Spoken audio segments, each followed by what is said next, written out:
Hi, guys and gals. Al Smith here. Welcome to another lesson. This is the fourth in the beginner lesson course.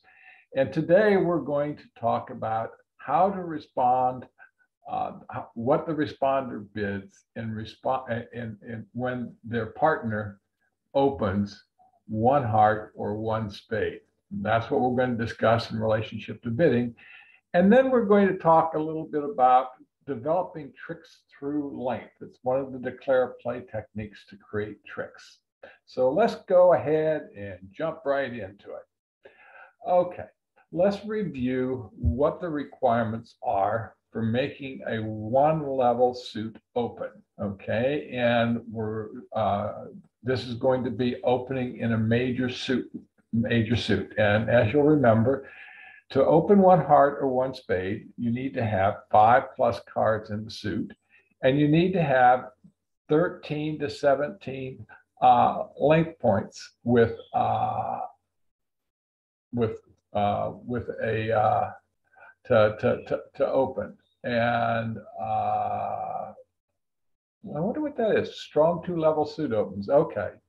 Okay. Oh, yeah. This is, we'll just ignore that for now. But you're going to have 13 plus points.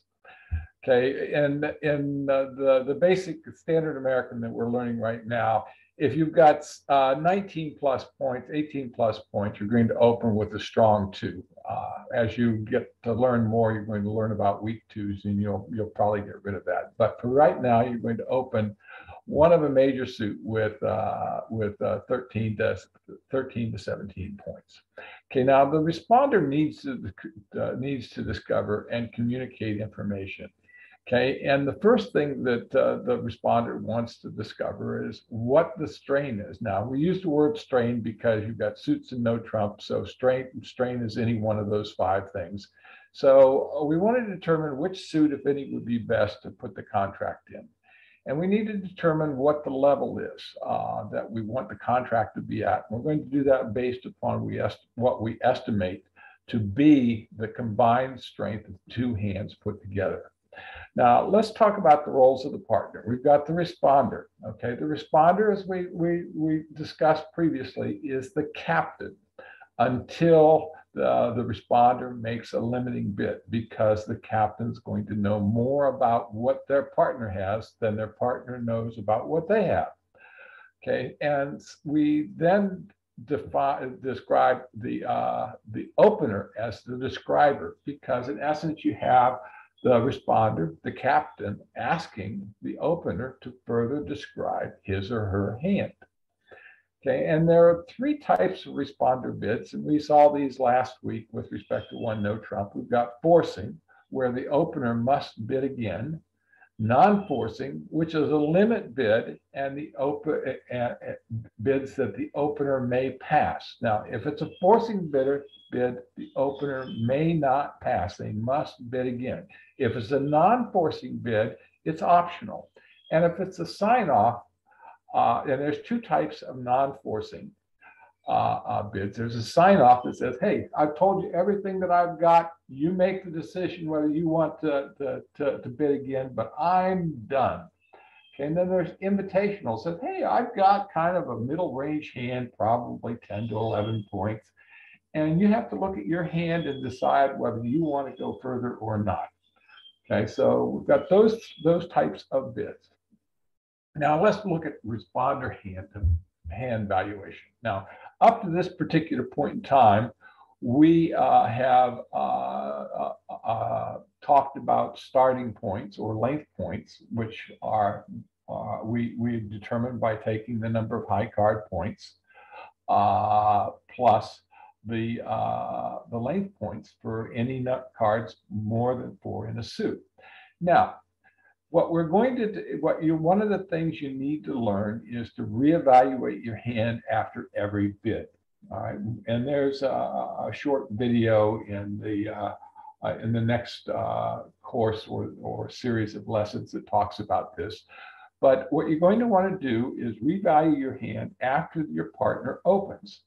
And what we're trying to find out, the major thing we're trying to find out if our partner opens one heart or one spade, is if we have a golden fit, or, and or which is an 8+ card fit in the suit. Now, and we do that by just counting the number of cards we have in our partner's open suit. For example, they bid 1 heart and we've got 3+ hearts. We have a fit because the opener promised 5 and a golden fit is 8+ cards. So if we've got 3+ cards, we know we're going to assume that we've got a fit and that suit is going to be the trump suit. Okay, now if it's clubs or diamonds, since we only promise 3 when we open 1 club or 1 diamond, in order to get a golden fit, we need to have 5+ cards in the suit. So you can see there's a huge difference between how we approach the major suits, where we only need 3+ cards to have a fit, and a minor suit where we need to have 5+. Now, this also kind of weaves into the overall scoring system in that hearts and spades are worth more than clubs and diamonds.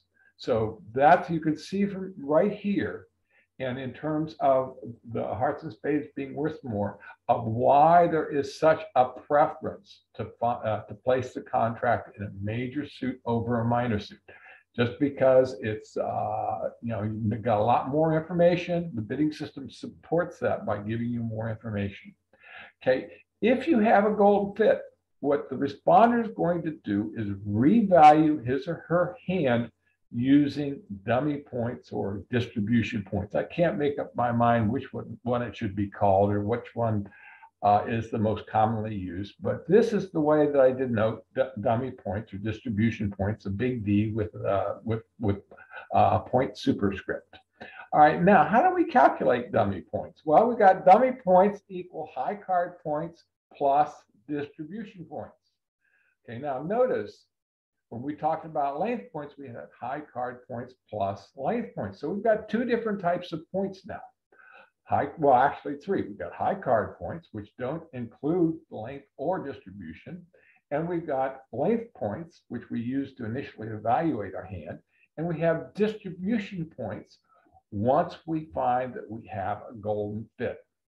Okay, and the person that discovers the fit is the person that's going to count distribution or dummy points. Where we're at right now, that's always going to be the responder, but that's not necessarily true when we get a little bit farther into this, because there are situations where the responder bids a new suit and then the opener discovers they have an 8+ card fit.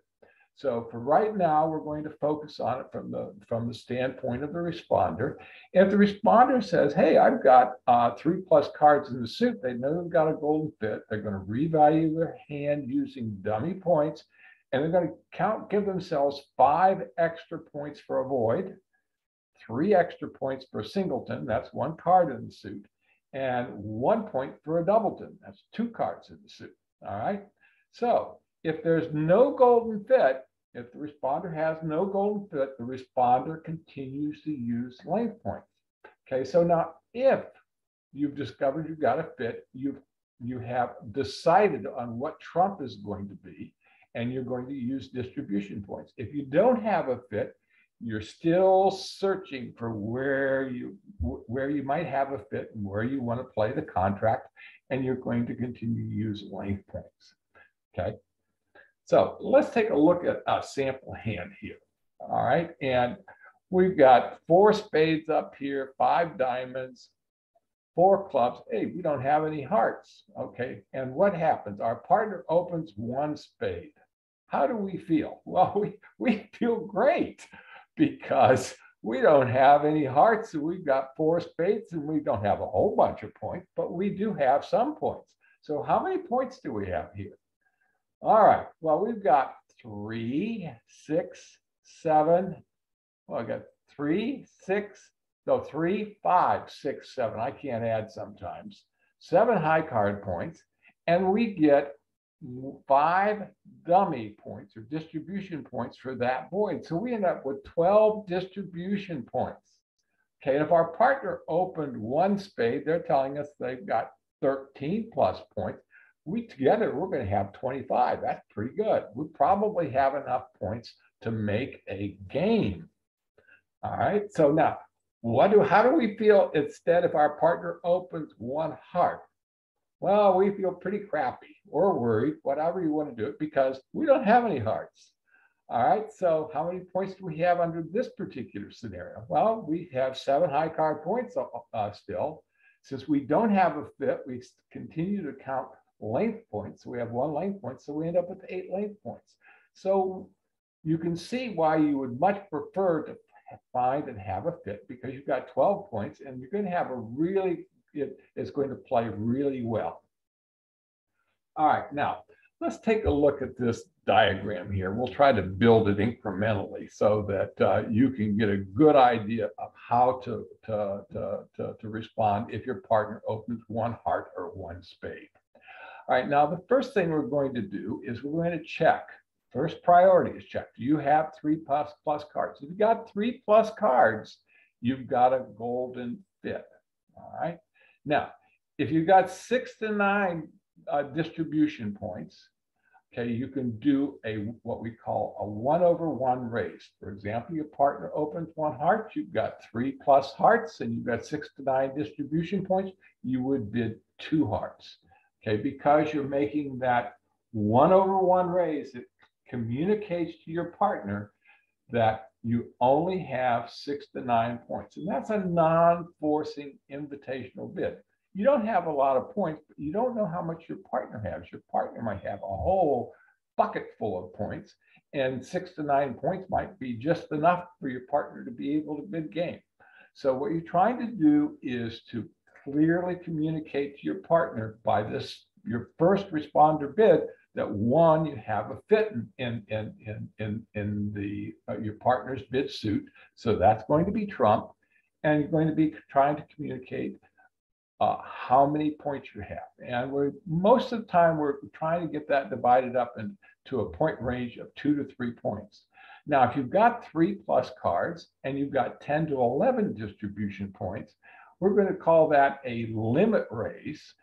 And the way we're going to show that is we're going to jump. For example, your partner opened 1 heart, we're going to jump to 3 hearts. Okay, you can see here we went 1 heart, 2 hearts, 6 to 9. Here we've got 10 to 11, 1 heart, 3 hearts.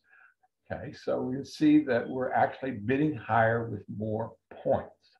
Okay, and if our partner opened with 13 and we've got 10, that's 23. But if he accidentally has a couple more points, let's say 15, we've got enough points per game. All right, now let's assume that we have 3 plus cards in our partner's open major, and we have 12 plus distribution points. Well, now we know our partner had 13. We've got 12, so that's 25. How many do we need per game? We need 25. So the person that knows goes.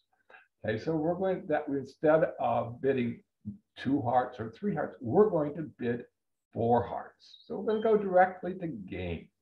Okay, now we also have the capability of bidding 1 spade if we have 4 plus spades. All right, now because this, and we'll see how this works later on, but what we're trying to do is provide as much information to our partner as possible, because bidding 1 spade is a forcing bid. Anytime the responder bids a new suit, it's forcing for 1 round. The opener must bid again. The opener cannot pass. So you can see how we approach this when we have a 3 plus card fit. Okay, and here we've got 1 heart, 1 spade. If our partner opened 1 spade, we could then bid 2 clubs or 2 diamonds. And what we're actually doing is delaying bidding, showing our partner we have a fit, because the next time in this first one here, if we've got 3 plus, it's going to be 1 heart, we'll go 1 spade, they're going to bid something. Then we're going to bid the hearts, and they're going to know we have at least 3 cards, but we wanted to show them a feature in spades. The same is true when our partner opens 1 spade, and the responder bids 2 clubs, 2 diamonds, or 2 hearts, and then the opener bids something else. Then the responder comes back and bids the spades again, showing the fit. So that's this. These last 2 involve a delayed showing of the fit. These first three immediately show the fit by rebidding the suit. All right, now the second priority is when we have less than or equal to 2 cards in suit. So, we got 3+ and we got less than 3. What it really comes down to, less than or equal to 2. That's for you non-engineers out there, that's a less than or equal to sign. Okay, and what we're going to do if we have enough points and we have a suit is we're going to bid a new suit. Okay, so if our partner opens 1 heart and we have 4+ cards in the spade suit, we can bid that at the 1 level. By bidding 1 spade, it only guarantees 4+. Our partner's open of 1 heart guaranteed 5+. So you can see how we're starting this conversation back and forth. With 1 heart, our partner's saying, I've got 13+ points and I've got 5+ hearts. So the responder comes back and bids 1 spade and says, I may or may not have 3+ hearts, but I've got 4+ spades and I've got at least 6+ points. I've actually got 6 to 16. Okay, so, and it's forcing, so you tell me more of opener, describe your hand, tell me more about it. And we'll get more into that next week as to how the opener, I think actually a little bit this week, of how the opener describes his or her hand. All right, now you notice this bid was at the 1 level. Okay, to bid at the 1 level, the responder only needs 6+ points. But to show a new suit at the 2 level, you have to have 10+ length points. All right, that way you've got more points. It makes it safe for you to bid at the 2 level. Also communicates to your partner that you got that many points. Okay, so it's a way. Your goal through the bidding system is to be able to describe your hand, its shape as explicitly as possible, and your points to the smallest point range possible. Okay, so and when you bid a new suit, it's forcing, whether it's bid at the 1 level or 2 level or the 2 level. Okay, now if you've got 17+ length points, okay, you can actually do what's called the strong jump shift. Okay, and for example, your partner opens 1 heart. If you've got 5+ spades and 17+ length points, you can jump to 2 spades. That's called a strong jump shift. Okay, and this is used in what I would call when you're starting out learning bridge, because ultimately you're probably going to end up replacing that with some things that provide you more information. Okay, but that's where we start. Now, the third thing third priority is you got 2+ cards in all the suits. Now, obviously, if you've got 2+ cards in all the suits, it says you've got 2 cards in your partner's bid major, because we've got 3+ and less than or equal to 2. Now, in the second priority, it assumes you have a suit to bid, to show a 4+ card suit at the 1 level or a 5+ card suit at the 2 level. Okay, if you don't have a 4+ card suit or a 5+ card suit to bid, well, you're going to have what we call a flat hand. Okay, and what you're going to want to do is you're going to want to look at exploring no trump. Okay, now the no trump doesn't say you necessarily want to play in no trump, but what it communicates to your partner is you've got fairly even distribution. It's flat. For example, the flattest hand you can have is 4 cards in 1 suit and 3 cards in each of the other 3 suits. So you've got 4, 3, 3, 3, and probably have no trumping or roughing capability, because you'd have to get to the 4th round to be able to actually trump something to be out of the suit. Okay, but you're going to want to be able to describe that type of hand to your partner. So they bid 1 heart, and you don't have 3 hearts, but you got 2 of them. Now, it's really important when you bid no trump to have 2 cards, at least 2 cards in your partner's bid suit. Okay, and generally with the with the major, you're only going to bid that with two cards support. Okay, if they open the minor, and we'll talk about that next week or the week after, it's a little bit different. But if we've got 6 to 9 points and we have your partner open one heart and you've got 2 hearts and a flat hand, you're going to bid 1 no trump. Now notice here, I also changed the type of points. Okay, up here we're using distribution points. When we're bidding a new suit, we're using length points. And we're bidding no trump, we're using high card points. So when we've got 6 to 9, we can bid 1 no trump. When we got 10 to 12, we can bid 2 no trump. And when we bid no trump, they are non-forcing. Forcing only applies when the responder bids a new suit, okay? And we can have here 3 no trump. Now, all the other thing to note here is everything that's I have labeled as non-forcing is also a limiting bid, okay? And by limiting, we look at that. It says 6 to 9. It has a minimum, it has a maximum. When we make a minimum, a limiting bid, the captaincy hat goes back to our partner because now our partner is going to know more about our hand than we know about their hand. For example, our partner opens 1 heart. We know they have 13 plus points, 13 up to 21. Okay, that's a pretty big range, right? Okay, now when we bid 2 hearts here, it says we've got 6 to 9. Okay, so our partner knows more exactly about what our hand has in it than we know about what's in his or her hand. Now, in terms of shape, we know our partner has 5 plus. In terms of the responder, the opener knows that the responder has 3 plus, but the responder knows that the point range is limited to 6 to 9, but the responder knows that the point range is from 13 to 21. So you can see who has the most information at this particular point in time. Because of the bids, it's going to be the opener. So the opener becomes the captain and now is in charge of conducting the auction. So we've got these 3 things: a fit where we're raising and we know what trump is going to be; no fit, we're going and some type of shape.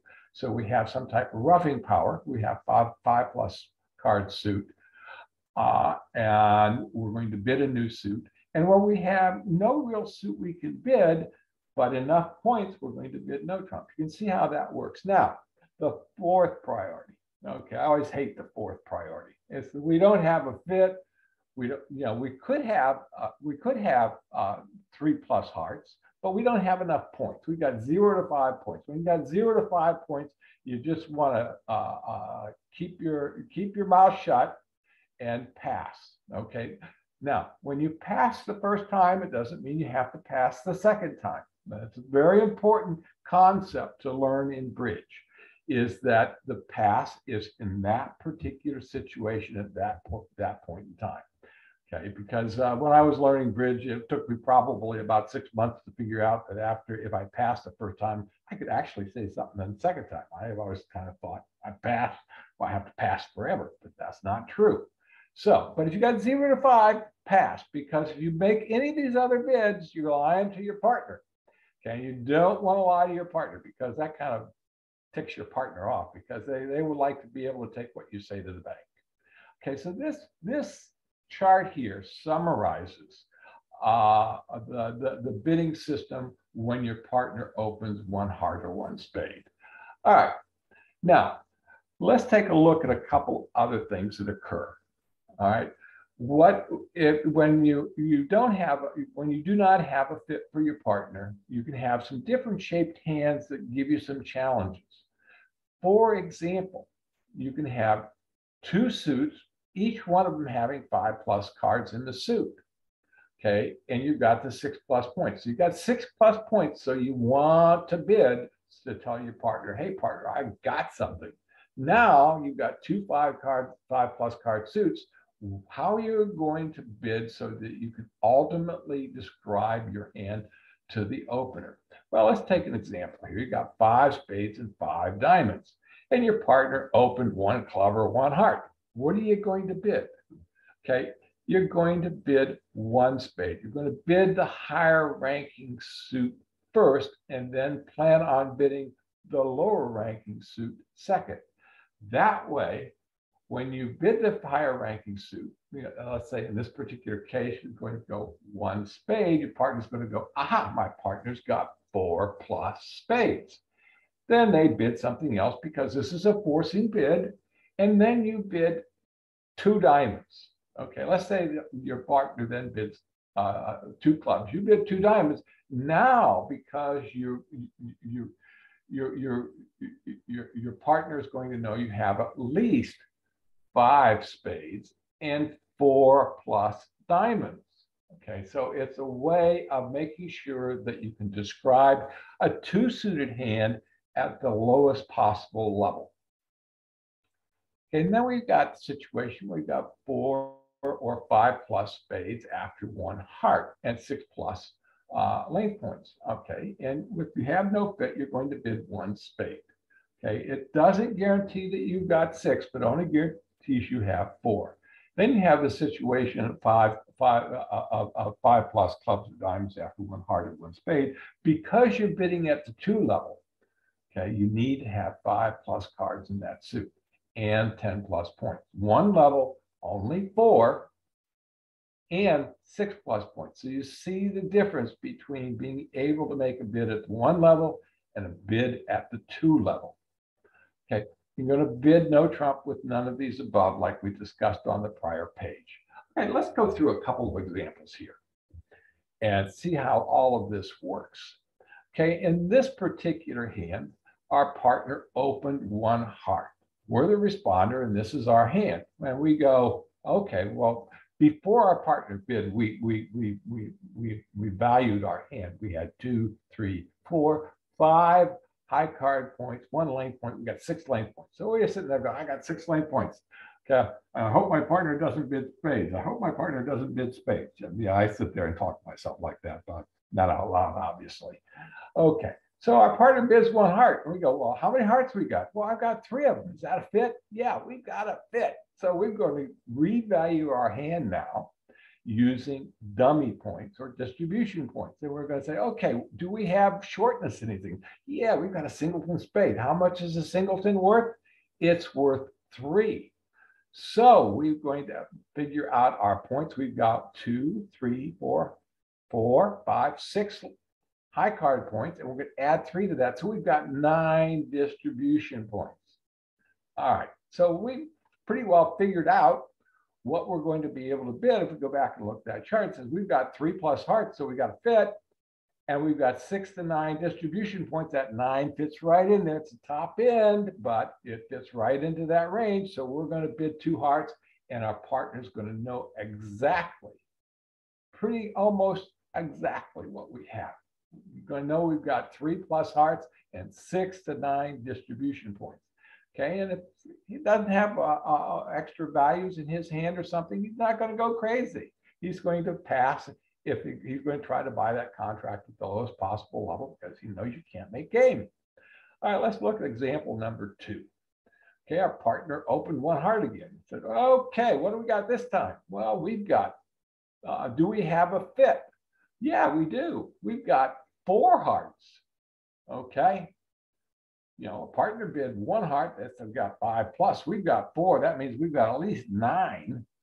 The opponents can only have 4, and they might have less if our partner has more than 5. So we have a fit? Yeah. So we're going to use distribution points again. Do we get any extra points? No, because we have no void, no singleton, and no doubleton. So we have no roughing power in this particular hand. So our points are going to be, we've got 10 high card points, no distribution points, so it's 10 and 10.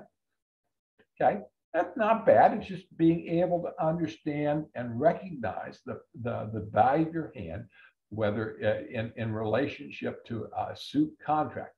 Is it good that you got 4 hearts? Yeah, that really helps a lot. Okay, because it really strengthens your partner's hand. Your partner doesn't know that, but you know that.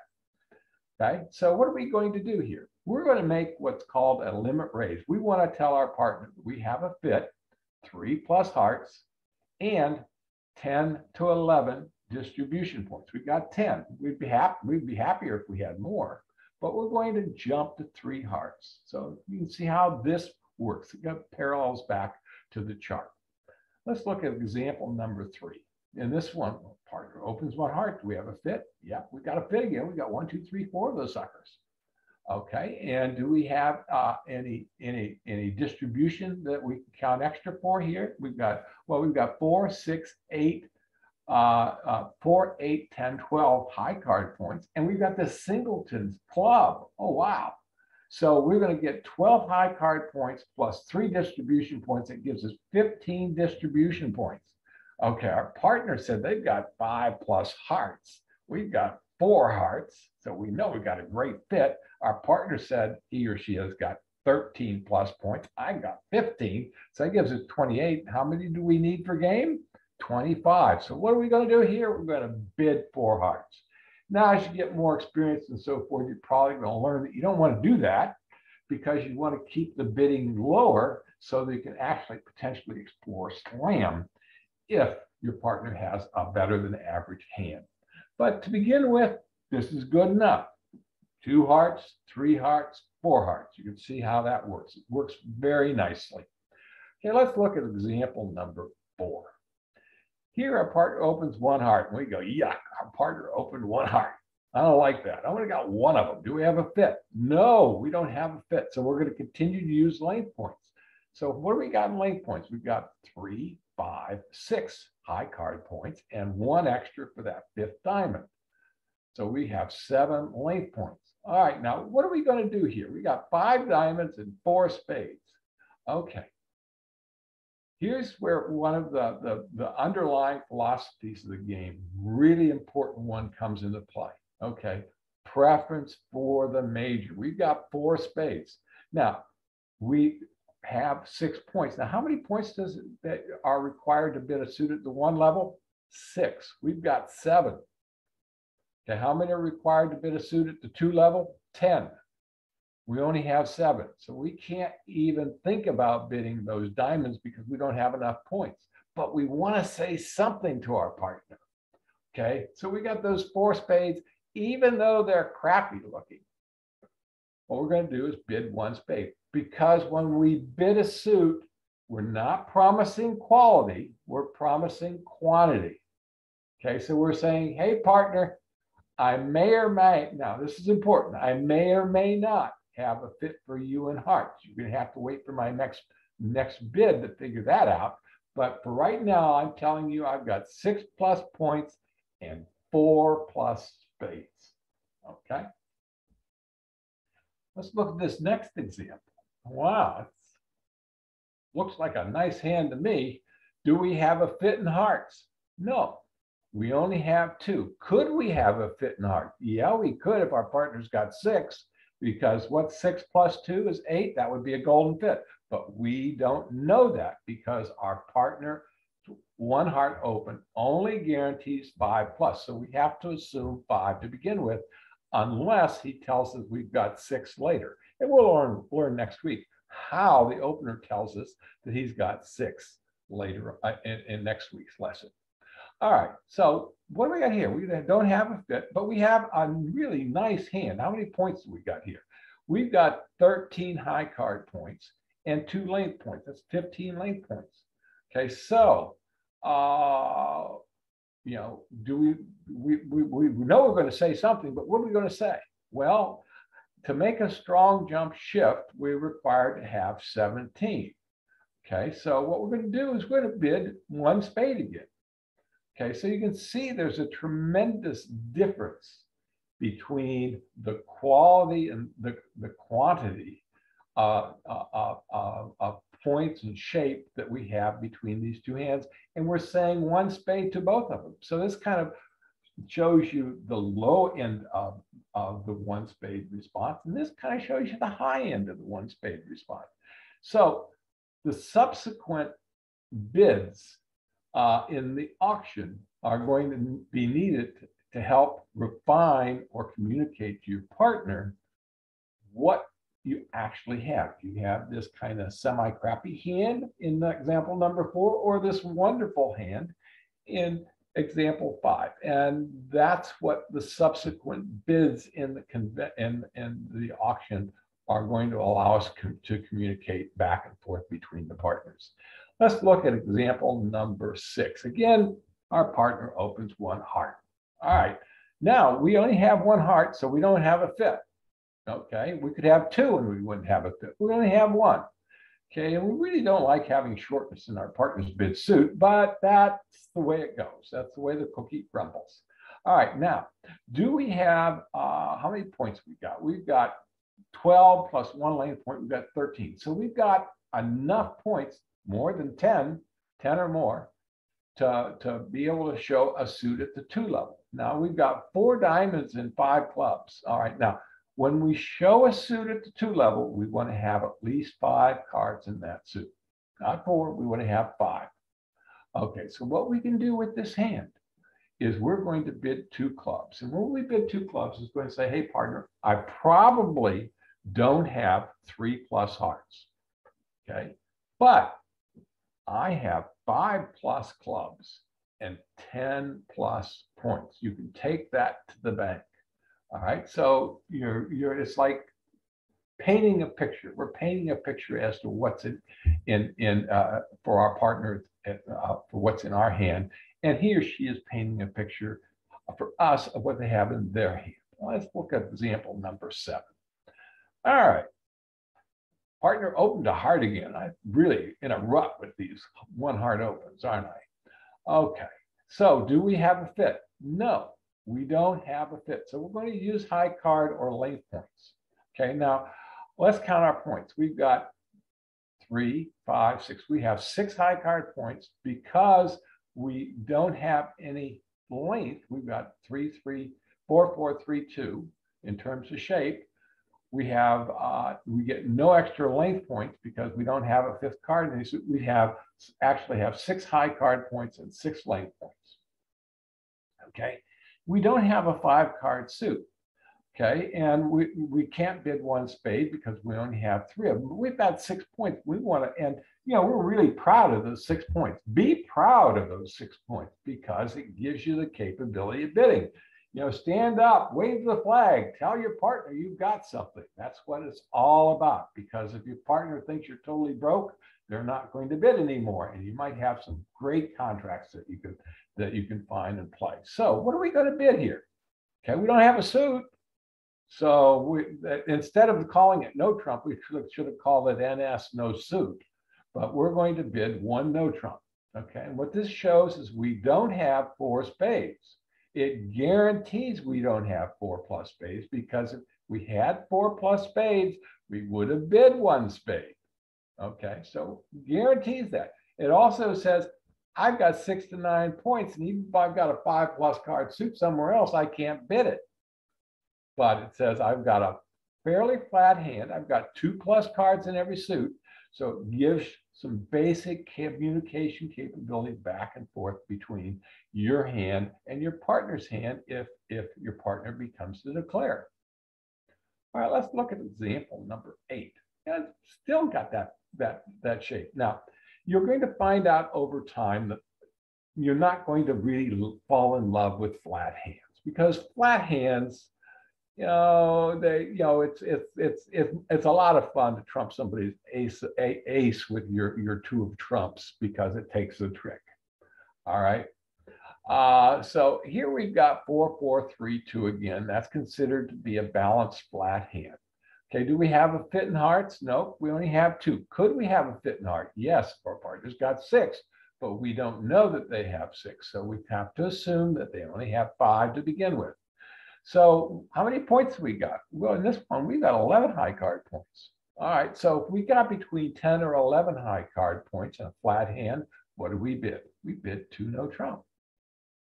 Okay, and you see this structure over and over in bridge of the 1 level, the 2 level, and in the last example here, oops, the 3 level. Okay, let's come back to the 3 level. You see here we've got 14 plus. Our partner has promised at 13 plus, that's 27. We've got enough for no trump. We don't necessarily have a fit, so we bid 3 no trump. Okay, so you can see 1 no trump, 2 no trump, 3 no trump. You see 6 to 9, 10 to 12, and 13 plus. So you see how these fit together. It's like a little jigsaw puzzle. All right, now what we're going to look at here is the bidding, the bidding if a major suit, 3 plus card suit is found. Okay, and I'm going to try to share this with you or explain it. Okay, our partner opened 1 heart. Okay, now the opener's bids are going to be in a box like this in a shade of white. The responder's bids are going to be in a box shaded gold. Okay, now if we have a fit, now this whole chart is based upon assuming that we've got a 3 plus card fit. Okay, so if we've got a 3 plus card fit and we've got 6 to 9 points, that says that we have a fit and we're going to bid 2 hearts. Now over here in this left-hand column is the number of points that are guaranteed by combining the 2 hands. So you can start to think and visualize the total points between the 2 hands. So when you bid 2 hearts, because you've got a minimum of 6, your partner's promised 13, that says you got 19. Now, if your partner had 13 and you got 9, you'd have 22.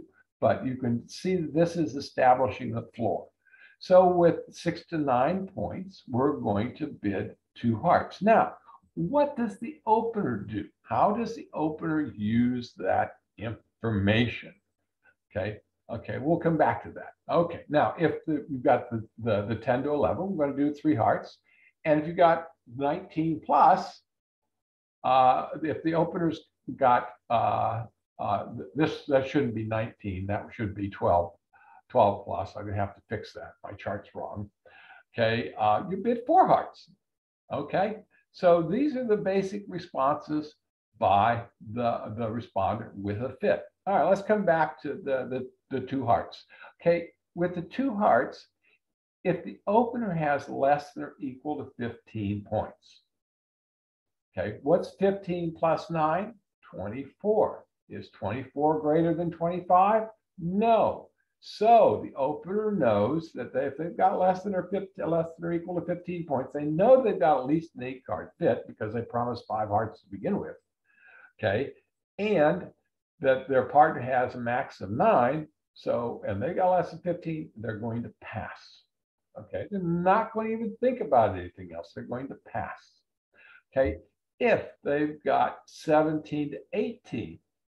Now, if you've got 17 to 18, if you take 6 plus 17, that's 23.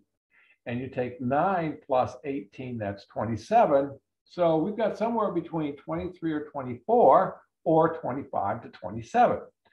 If we've got 25 to 27, we want to be in game 4 hearts. And if we have less than 25, we don't want to be in game. So we're communicating, talking back and forth. The opener bids 3 hearts with 17 to 18. Okay, now the bid comes back to the responder, and the responder says, well, I've got 6 to 7 in this range of 6 to 9. See, we just split that range in half, right? Okay, because 6 plus 18 is 24, and 7 plus 17 is 24. So we're going to pass with 6 to 7. If we've got 8 to 9, now we know we've got enough to be a game, and we're going to bid 4 hearts. So you can see how these bids back and forth help to describe to communicate between the 2 partners what they've got and what their total points are. All right, we're going to look at this last one here with respect to the 2 hearts. If the opener's got 19 plus and the responder has promised 6, that's 25. Okay, so they know with a range of 6 to 9 and they've got 19 that they've got enough points per game. So you're seeing the entire philosophy of the bidding system in this particular one chart is to how to communicate back and forth and keep a running tally or estimate of how many points you've got, your partner has, and how the hands fit together. Now, when your partner bids, when the responder bids 3 hearts, the only difference between 2 hearts and 3 hearts in what those bids mean is the number of points, because this one has a range of 6 to 9, and this one a range of 10 to 11. So, how are we going to evaluate that? Well, if the opener's got less than or equal to 14, 14 plus 10 is 24. Okay, he's going to pass. If he's got more, he's going to bid 4 hearts. So you can see that how you use that information for each partner uses the information communicated by the other to determine what they're going to do. And if you look at this and study this particular chart, you're going to say, oh, this bidding is actually pretty easy as long as I know what the bids mean and pay attention. All right, let's take a look at the opener's second bid after the responder shows a 3+ card fit. We'll do a couple of examples here. In this one, the opener opened 1 heart and the responder bid 2 hearts. So what's that say? It says he's got 3+ hearts and 6 to 9 points. So let's evaluate the opener's hand. It says we've got 11 high card points plus 2 lane points, gives us 13. Well, if the upper limit of this 2 hearts is 9, that gives us a grand total of 22. 22 is not enough for game. So the opener is going to pass, going to try to buy that contract at the cheapest level. Okay, there's no point in bidding 3 hearts if you know that you can't make 4 hearts. Okay, only that way you're going to use 3 hearts as a means to explore whether you want to go to game or not. Now let's look at this example here. Okay, we've got a few more points. We've got 16 points. All right. So in this case, what we're going to do, we've got 16 plus 9 is equal to 25. Okay, if you've got 16 plus 9. Now, how many points do you have if it's 16 plus 6? So you know that you've got the potential of being able to get the game. Okay, but you know also that your partner could have 6, which would be 22. Okay, so 22 and 23 and 24 are probably not enough points per game. Okay, if your partner's got 9, then there's a fairly good chance you could make games. So if you just said you took those 4 numbers, 6, 7, 8, that's 3 numbers out of 4, that's 75%. So 75% of the time, you're probably not going to be able to make game. Okay, now, however, 25% of the time you will be. So how do you do that? Well, in this case, because you like this hand, you're going to bid 3 hearts. Now, the responder is only going to bid 4 hearts to go to game if they're at the max of their point range with a good 8 or a 9. Otherwise, with the minimum, they're going to pass. Okay, and if you've got between 22 and 23 points, 24 points, you should be able to make a contract at the 3 level. All right, let's look at this example here. 1 heart, 3 hearts. Okay, where our partner, the responder, has said, I've got 10 to 11. I've got a fit for you and 10 to 11 points. We calculate the number of points. We've got 16. Our partner's minimum is 10. So that gives us 26. So we know we need to be in game. So we're just going to bid 4 hearts. We're not going to go out there and explore it because we know that we've got 26 points between us and only 25 is generally required for game. Does that guarantee you're going to make game? No, but probably about 90% of the time. All right.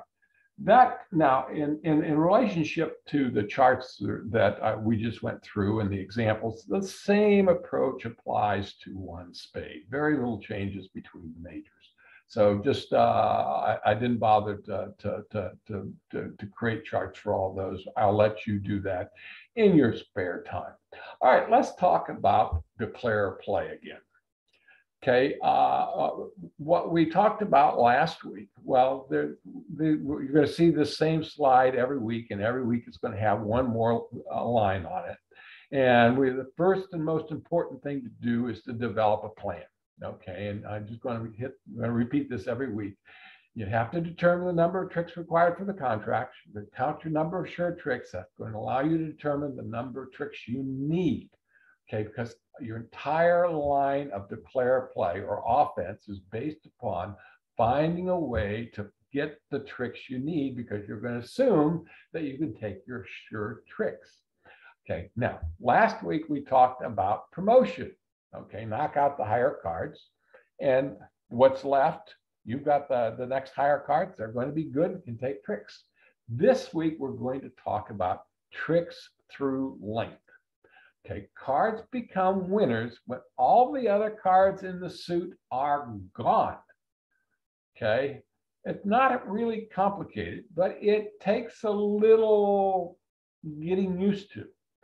And in some cases, it takes a relatively long time to see the possibilities and actually know when you have the opportunity to try to develop tricks using this technique. And I'll talk about one of them in this example. So, and you know, one of the concepts here too is sometimes you got to lose tricks to create tricks. Okay. And as long as you can maintain control of the overall declare play, losing tricks is not bad. Losing tricks can be good. Okay, all beginning bridge players hate the thought of losing a trick. Okay, but many times you can actually develop tricks by losing tricks. Okay, and that's something you'll gain with experience. All right. Okay, and developing tricks through length depends on the distribution of the remaining cards, and we'll talk about that. Here's an example.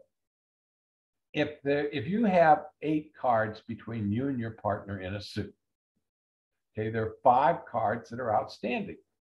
Okay, and the way they can be distributed between your 2 opponents is one could have 5, the other 0, or 4 and the other 1, or 3, 2, 2, 3, 1, 4, 0, 5. So these are the different ways that those cards can be distributed.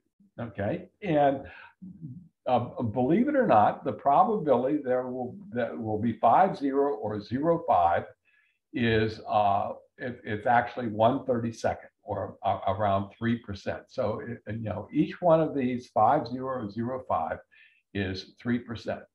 Okay, and over time you'll learn what the probabilities are and how to use them. Okay, and in this case, just here's an important probability to remember. The probability that they're going to split 3-2 or 2-3 is 67.5%. Okay, it's pretty exact, but 67.5%. And like everything, bridge, all games, poker, bridge, backgammon, you name it, they're all based upon elements of math. Okay, and do you need to know exactly what the probability is? No, but you just need to know that the probability that you've got 5 cards outstanding, that the probability they're going to split fairly evenly, 3-2 or 2-3, it's pretty good, about 2/3. You kind of stick that in your head. 2/3, that's pretty good. Is 2/3 better than 1/3? Yeah, it's a lot better. 67% is a lot better than 32%.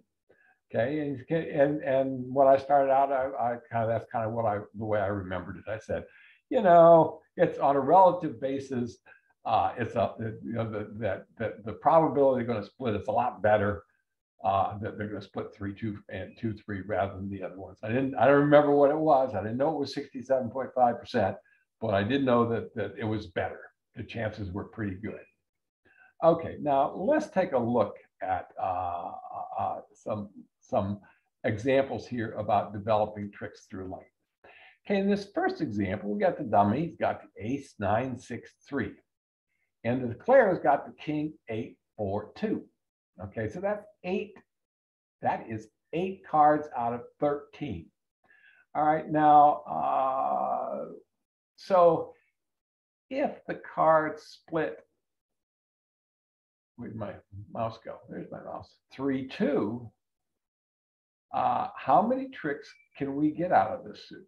how many tricks can we take? Well, we can take 3. We're going to take the ace, okay, and each one of the opponents follows. That's 2 are gone. Now there's only 3 outstanding. We take the king, and both of them follow. That's 2 more, so that 8 have been played. There's 4 left. Okay, we're going to learn how to count. There's 4 left that we can see in our hand in the dummy. That means there's how many left? 1. So we can simply lead the suit again and drive out that other card. And in essence, we're promoting that card and developing a trick through length. Now, do we want to take the ace king to begin with? Well, that's a different question. You know, you might consider leading the ace once and then leading a low one, see if both of them follow. That way you don't lose control of the suit if they don't split. We're not going to address that today, but there are other considerations that comes into play as the sequence to how you play your cards in a suit like this. But in terms of what we're trying what I'm trying to teach today is if they're split 3-2, you can get 3 tricks out of this suit. Okay, in the second example, there's 8 of them again. And if they're split 3-2, you can get 3 tricks again. If they're split 4-1, you can only get 2. So how these cards split becomes really important. Okay, and ultimately that will help you in determining how to actually try to develop the suit. In this next example here, okay, and this one comes up a whole bunch where you've got 4 cards in one suit and 3 cards in the other hand. So you've got 7 of them. Okay, what that says is there are 6 of them out. Now the probability that those are going to split 3-3 is the probability they're going to split 4-1 is a little bit higher than the probability they're going to split 3-3. So figure 60% they're going to split 3-3. I mean, split 4-1. When there's an even number outstanding, the probabilities say that the general probabilities say that they will split unevenly. It's higher that the probability that they'll split unevenly than they'll split evenly. So figure that, yeah, it's a little bit, the probabilities is that they're going to split 4-1 is higher than 3-3. But if they do split 3-3, how many tricks can you take with this suit? Okay, you're going to take 4 because you can, if they're 3-3, you lead the ace. Now there's something tricky about this hand too. Okay, but you're going to lead the ace, and then you're going to take your king, and you come back to your queen. If they both have 3 and they play them on the trick, there's not going to be any left. Now, let's say you do something silly like you play the ace, and then you play the queen, and then you lead your king.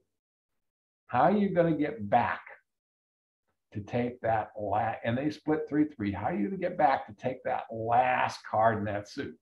Okay, you want to always take when you've got a situation like this, you always want to take your tricks in the short suit before you take before you destroy your communication between your hands. So you probably would take the ace, lead the 3 to the king. That'll give you information about whether they're going to split or they split at least each one has 2. And then you're going to come back to the queen because you don't want to strand yourself in the dummy's hand and not be able to take that last trick in the suit.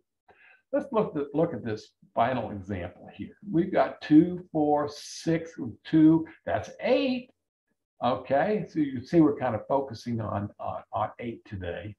Okay, so there are 5 outstanding. All right. Now, if they split 3-2, how many tricks can we take in this suit, assuming we can get back to the player's hand? We can take 5 because we go ace king, lead the ace king. The 2 are played from our dummy. 2 are played from each one of the opponent's hands. That means there's only 1 left. So it also points out that you need to count the cards that have been played from each suit so that you know how many are left. And that's going to take some practice. I've been practicing that for about 18 years now, and I'm getting reasonably good at it. Okay, it's hard to do. Don't get frustrated with it, but just keep plugging away. But if you start at to good habits, good bridge habits lead to good bridge. Okay, if it's 4-1, how many tricks can we take? 4. We're going to take the ace king, but then we're going to have to drive out 2. We're going to have to lose 2 tricks before we can win 2 more. And if they're 5-0, we're only going to be able to take 3. So the point of this is so that you can start to see in what situations using to develop tricks through length. Now, one of the other things in here that I want to point out is in many times you'll have choices of which suit you want to try to develop tricks in. Okay, the one that would be best in this particular example is example number 1, because you've got two controls of that suit. And you have 8 of them. This is 8 here, 8 here, 8 here. Okay, so this would be the easiest suit to develop 3 tricks in. Okay, but if you needed 4 tricks, you could never develop 4 tricks in this suit. Okay, if you needed 4 tricks, item 4 would be the one that you wanted to have. Okay, but in terms of developing 3 tricks, the greatest probability of being able to develop 3 tricks is going to be example number 1. All right. That concludes the lesson for the day. If I know I've got at least one thing I have to correct, I'll correct that. Nope, upload it into the cloud. All right, so let me. I'm going to terminate this here. We're here. Here we go. Stop the recording.